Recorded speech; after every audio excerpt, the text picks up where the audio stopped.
obrigado por virem, por fazerem essa movimentação voluntária de estarem aqui hoje.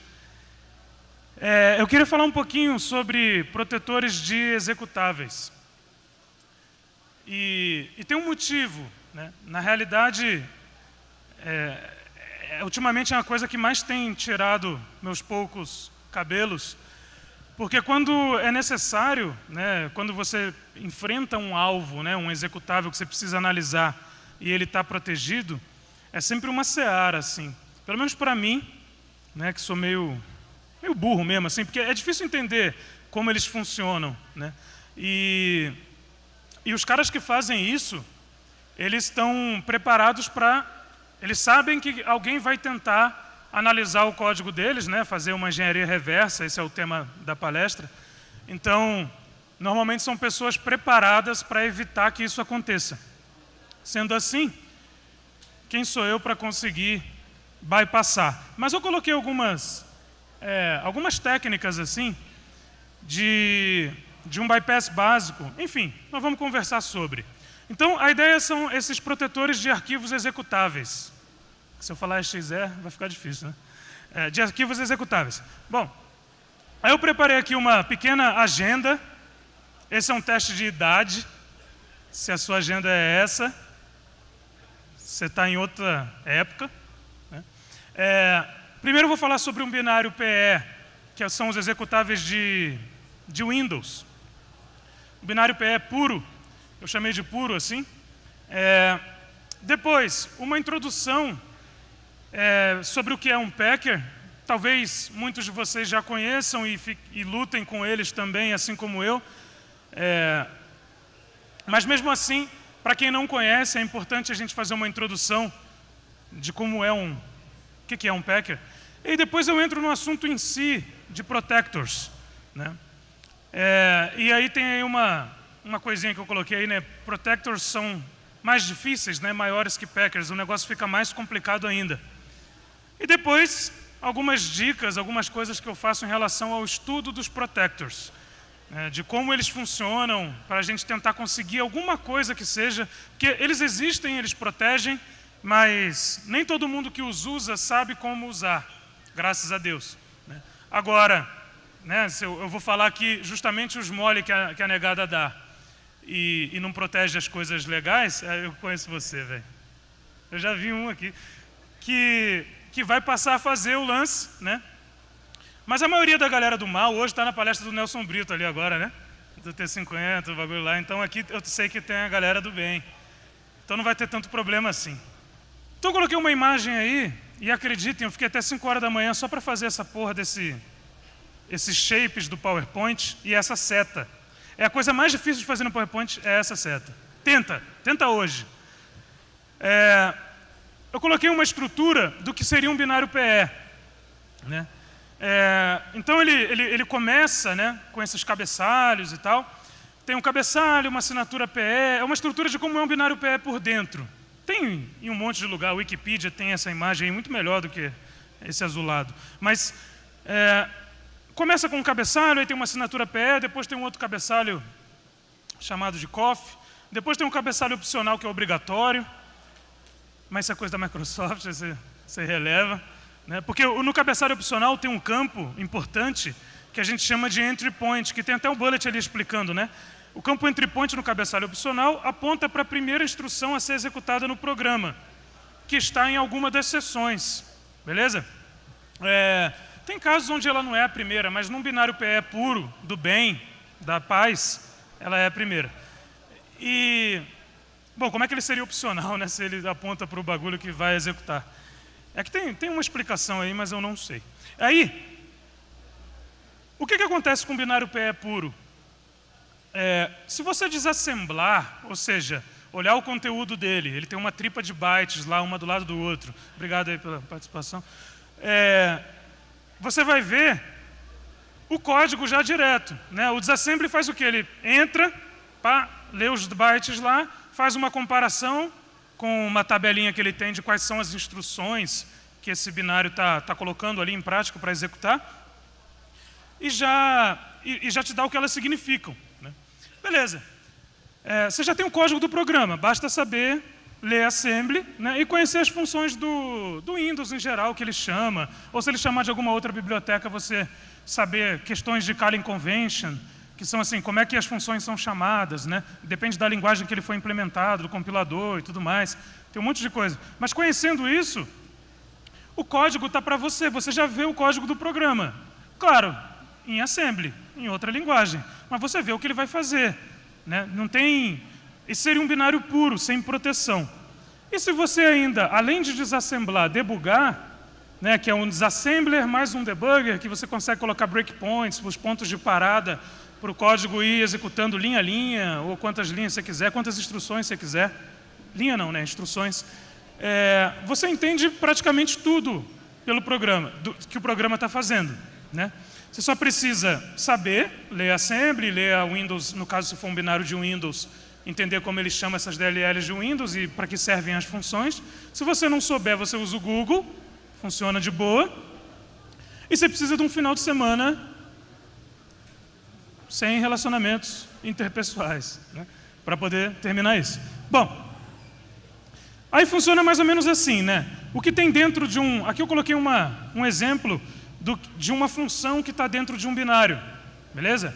O que está dentro dele são esses bytes aí. Simplesmente uma tripa de bytes, que eles estão assim, tipo, um do lado do outro, não é...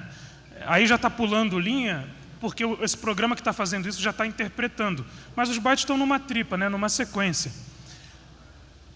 Se você, né, é antissocial o suficiente para saber o que significam esses bytes, já que instruções assembly são essas, beleza, você já ganhou, né?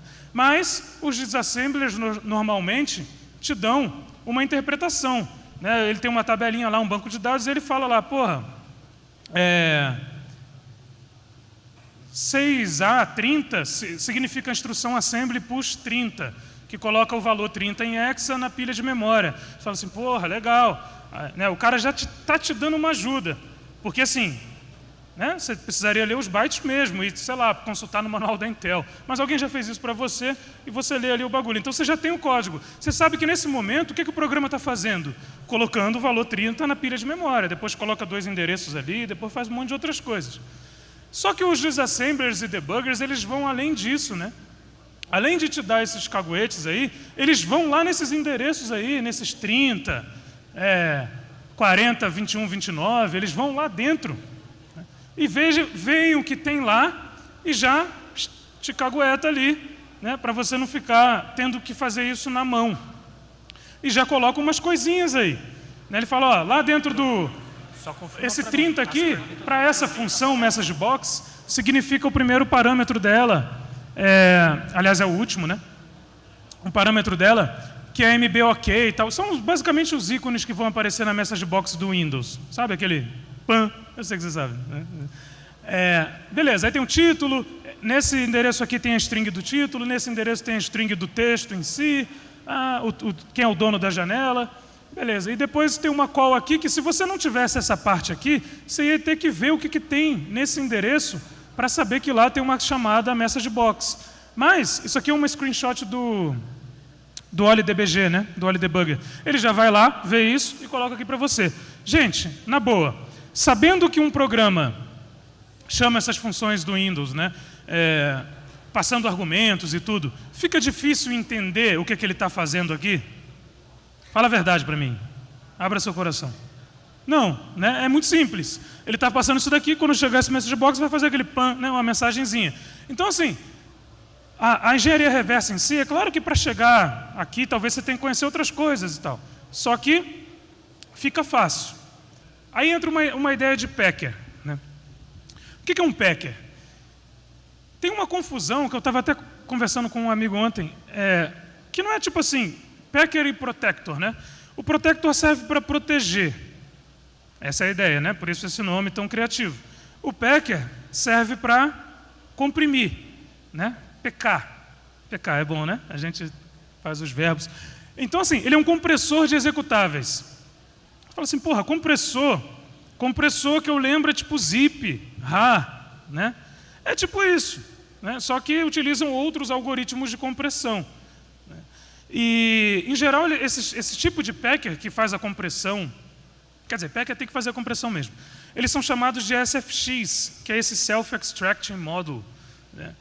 Inclusive, quem usa o WinRAR, o WinZip, tem lá uns bagulho assim, criar um módulo SFX, vocês já usaram isso? E aí ele cria um executável, um .exe, né, que não vai depender de quem seja lá quem baixar esse arquivo, ter o WinZip ou o WinRAR na máquina para poder descomprimir, não é isso? Ele cria um executável comprimido daquele das porra que você mandou lá comprimir. Então, o objetivo do packer é fazer o quê? Comprimir, né? Mais nada, é só isso, né? Eles eram muito mais frequentes na época de internet de escada, a galera vai distribuir programa, assim, vou comprimir para caber no disquete, tá ligado? Vou comprimir para a galera conseguir baixar com aqueles US Robotics 26800, aquelas porra lá. Então, comprimia, né? Depois ainda rolava um zip em cima, rolava algum esquema assim, e pau bola, vai embora. Economizar espaço em disco também, porque o teu binário fica maior. Só que o que acontece? Se ele está comprimido, ele não roda, você concorda? O que é compressão? Tem vários algoritmos, mas sei lá, pega um monte de byte repetido e reduz para qual é o byte e o número de repetição dele. Os algoritmos de compressão têm vários lances. Só que ele não consegue rodar comprimido, ele precisa ser descomprimido, né? E como é que esse bagulho funciona? Porque a extensão continua exe. O negócio vai lá, você dá 2 cliques, ele continua funcionando. Aliás, o crédito dos memes é do Paulo, é do soldado Paulo, esse rapaz aqui, ó. Então, qualquer coisa é com eles, tá? Bom, acontece o seguinte, aquele binário original que tinha as seções, se eu voltar aqui, ó, tá vendo? A seção 0 até a seção N, e aqui ficam o código do programa, os dados, tudo que o programa faz e os dados que ele utiliza, tudo mais. Os packers vão comprimir essas seções. Ou muitos packers comprimem somente a seção de código, que é o que você quer esconder. Os dados deixa lá e dane-se. Mas eu coloquei um exemplo aí como se tivesse comprimido todas as seções originais. É só um exemplo, eu não estou falando agora especificamente de nenhum packer. Beleza? Quando esse binário é lido pelo loader, nesse caso do Windows, já que eu estou falando de binário PE, quando ele é lido, ele é colocado em memória, essas seções elas são mapeadas em memória, e aí a mágica acontece, né? O lance é executado e tal. Essas seções elas estão comprimidas. Então, o que precisa fazer? Como é que um packer básico de compressão funciona? Ele pega o entry point, que antes apontava para uma área da seção original ali, só que agora ela está comprimida, não adianta apontar para lá, vai chegar lá, não tem código. Tem código comprimido, os bytes mudaram, sacou? E reduziram o número de bytes, tanto que um binário packeado reduz de tamanho. Óbvio, né, que ele foi comprimido. Ele pega o entry point e coloca para um outro código. Que código é esse? É o código de descompressão. Ele é injetado dentro do binário um código de descompressão. Comprime todo o código do binário original, injeta um código de descompressão e o entry point é redirecionado para ele. Simples assim, né? É bem criativo, bem legal, né? E aí essa descompressão a galera chama de unpacking, né? O processo de unpackar, né? No bom português. Essa descompressão, esse código de descompressão, faz o quê? A descompressão, né? Aí o bagulho descomprime, as seções originais voltam ao que era originalmente em memória, tá? Por isso que tem esse belo isso aí dizendo que é memória, né? Esse desenho aqui. Descomprime ele em memória, né? E executa o entry point original que estava lá. Então, no final de um código de descompressão, normalmente você vê um salto, né? Um pulo para o entry point original. Agora, pensem comigo, isso daí é uma técnica de proteção ou de compressão? Compressão, sacou? Tudo que você precisa é chegar no final do código de descompressão do packer, beleza? Chegou no final dele, você vai ver o salto para um entry point original. Isso para um packer básico, que não tem realmente a função de proteger, mas a função de comprimir. Ele não está querendo esconder nada de você, beleza? Então vem esses bagulhos assim, eu peguei um malware estava packeado com o PX, sei lá, uns bagulho, sabe? Tipo, essa parada não é proteção. Tudo bem, se você não conseguiu tirar, porque assim, você simbolou lá no código do Packer, é um código de descompressão complicado de entender, mas você não precisa entendê-lo. Né? Aí agora fodeu, porque eu tinha a demo, mas não, ela... tem uma demo, né? Ampecando assim, esses Packers SFX. Eu vou dar um jeito aqui. Bom, aqui é o seguinte, ó. Eu tenho um bináriozinho aqui, do bem, feliz, né? Um bináriozinho, é um arquivinho executável, sorrindo. E ele está purinho, tá? Não tem nada nele, não tem nenhuma proteção, não tem nada acontecendo com ele aqui. E aí o que eu vou fazer é protegê-lo. Né? Aí eu tenho um packer aqui, chamado de FSG. É meio velho, mas ele serve para a proposta. Esse carinha aqui, se tudo der certo, ele vai proteger, né, o outro.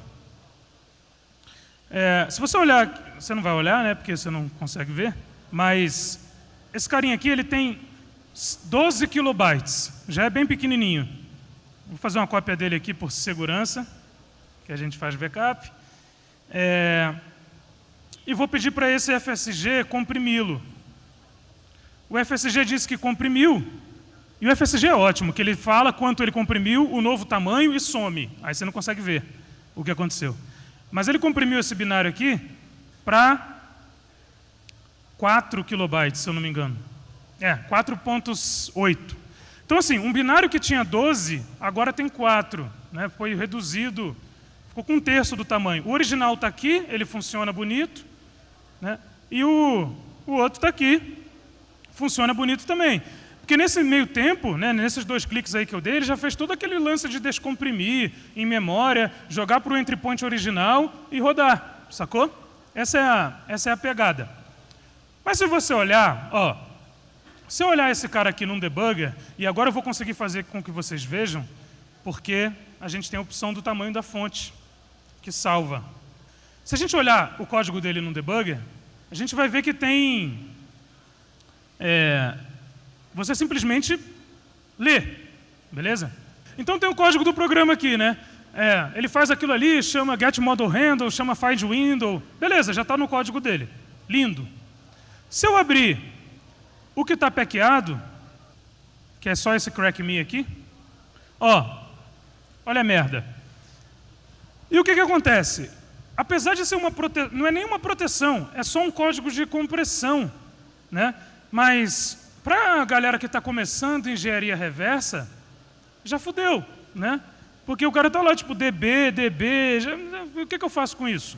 Né? Se você tentar botar um breakpoint aqui, ele já fala assim, ó, você está fazendo merda, está errado. Tipo, aí você já fica meio que, sem ter essa teoria de como é que um packer funciona, pode ser que você patine, concorda?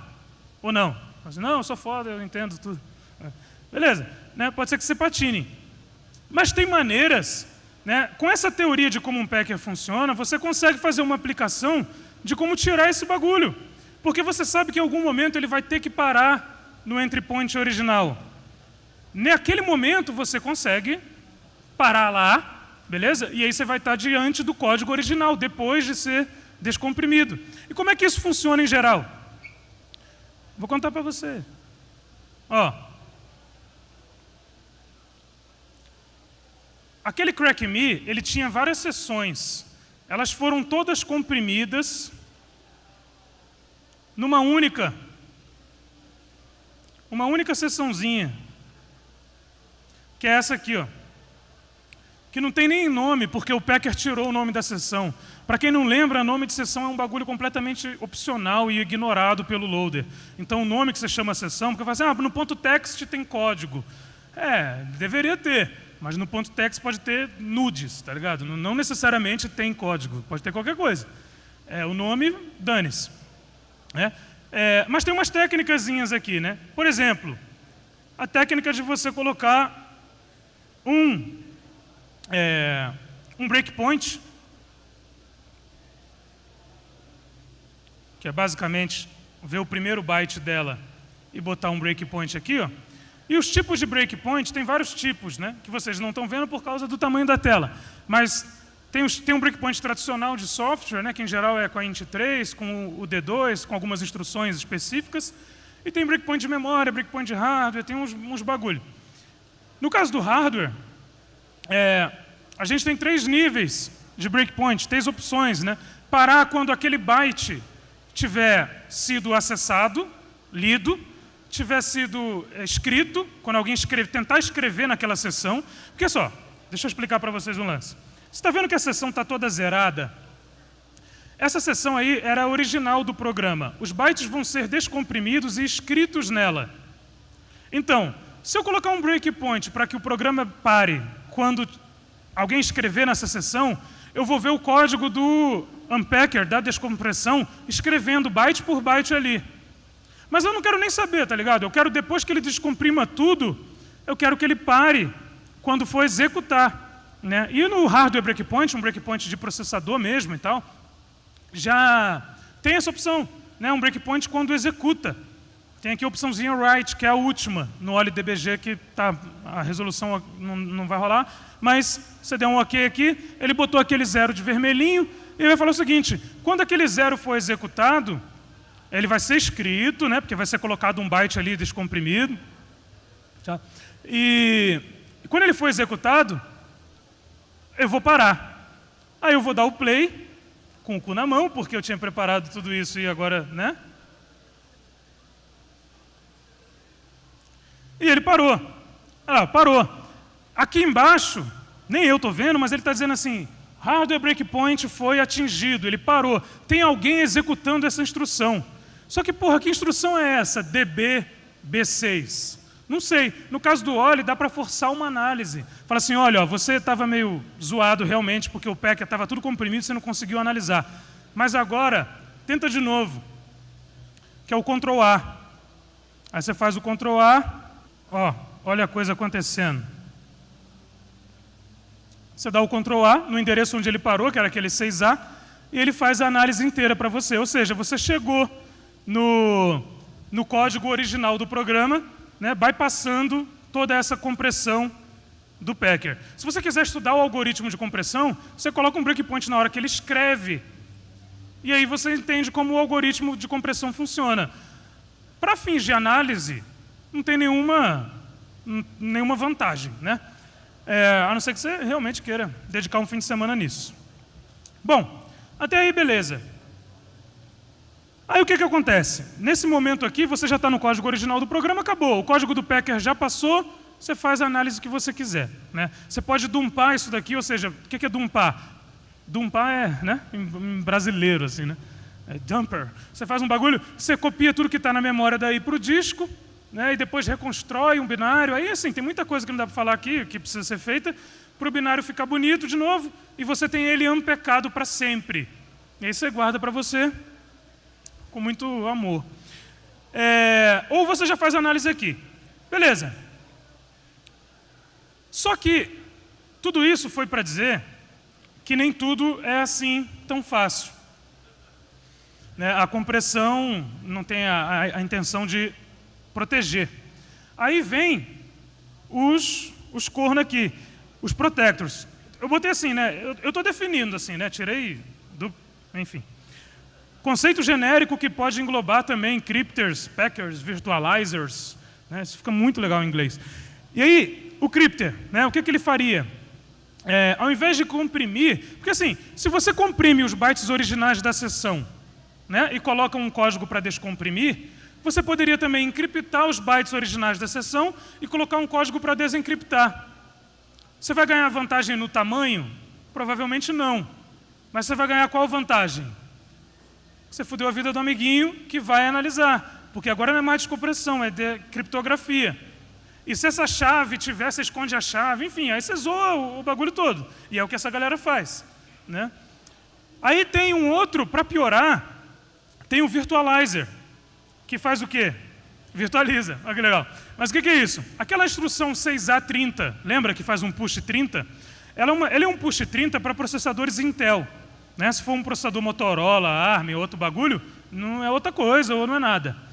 Aquele opcode, né, aquele 6A e o 30, que é o argumento do push, ele funciona para Intel. O que a virtualização faz? Não tem, assim, tem a ver com virtualização tipo VirtualBox, VMware, mas não é isso, né? Ele não instala o VirtualBox na tua máquina. É tipo, aquele 6A30 ele transforma em, sei lá, 9138, qualquer bagulho assim. E aí ele insere um código de tradução, um código de devirtualização, digamos assim, né? Virtualização ao contrário. Que ele vai ler aquele 6A9138 que eu falei e vai executar 6A30. Então, quando você desassemblar, você chega lá bonitão, abre o binário no disassembler, você vai ver um monte de opcode que o seu disassembler não vai entender, porque não é arquitetura Intel, é uma arquitetura X que ele inventou, né? Onde cada instrução equivalente para essa arquitetura X roda uma instrução Intel. Aí você é obrigado a desassemblar e a analisar o código do virtualizador, não o código já virtualizado, né? E aí, enfim, né? Fudeu um pouco, mas vai. Aí, para piorar, esses protectors adicionam, né? Ó, proteções anti-engenharia reversa. Então, assim, eles colocam anti-debugging, aí você abre um debugger felizão, aí ele fecha, puf. Tipo, detectei um debugger, tchau. Ofuscação de código, o código faz uma porrada de coisa que não serve para porra nenhuma, ou ele faz com instruções diferentes, ou faz antes de desassembly, pula por meio de uma instrução, uma zona, né? E acaba realmente ferrando a vida de quem está começando. Eu concordo, por isso que eu estou falando aqui. Faz uma porrada de coisa. E tem os protectors que fazem todo mundo junto. Tipo, comprime, encripta depois que comprime, depois virtualiza o código de descompressão, e aí bota anti-desassembly, e aí foda-se, né? E vai fazendo, não sou eu que vou analisar mesmo, e vai jogando, né? E aí na hora que você pega, fica ruim, né?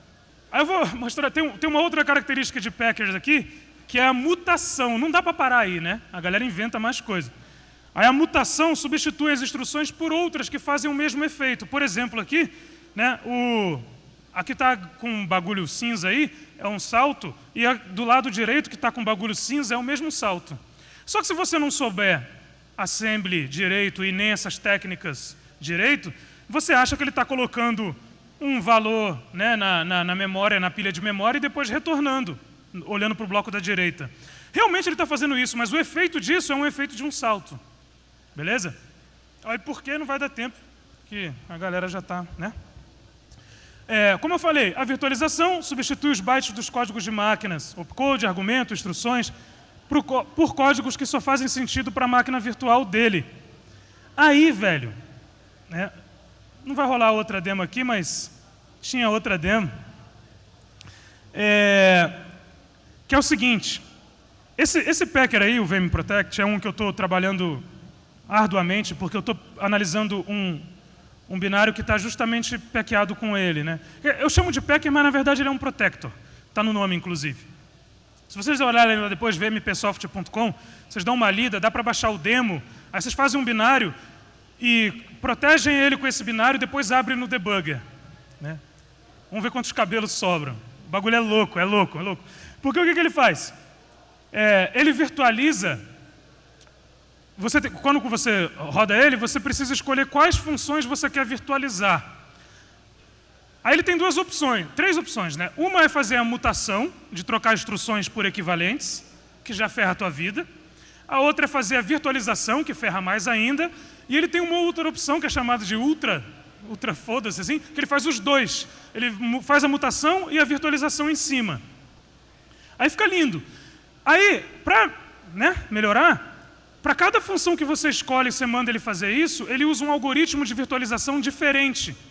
Então, mesmo que você entenda a virtualização de uma função, quando você chegar na outra é outro, né? Ele usa um conjunto semi-aleatório de virtualizadores dentro do mesmo binário. Então, assim, se você conseguir, né, sobrar nenhum cabelo lá e tirar uma função, você não tira a outra, você vai ter que fazer tudo de novo para a próxima. Resumindo, o que você faz? Desiste. Não, eu estou brincando, eu não faço isso. Mas assim, em geral é o que eu faço. Então, para concluir, né, os protectors são um adversário difíceis, né? Eu estudei português, mas não são impossíveis, né? Dá para tirar, porque a demo, que não está aqui, mas eu prometo fazer no YouTube, dá para você conseguir extrair informação muito valiosa e, às vezes, os códigos. Sabe por quê? Os caras que estão aqui, não vocês que são da paz, mas os caras que fazem esses bagulho, eles muitas vezes não sabem como é que esses protectors funcionam. Eles compram com o cartão de crédito do amiguinho, né, que foi clonado, foi cromado, como diz aquele spam do Santo André. E aí eles compram o protector e protege a porra toda e dá ok e vai.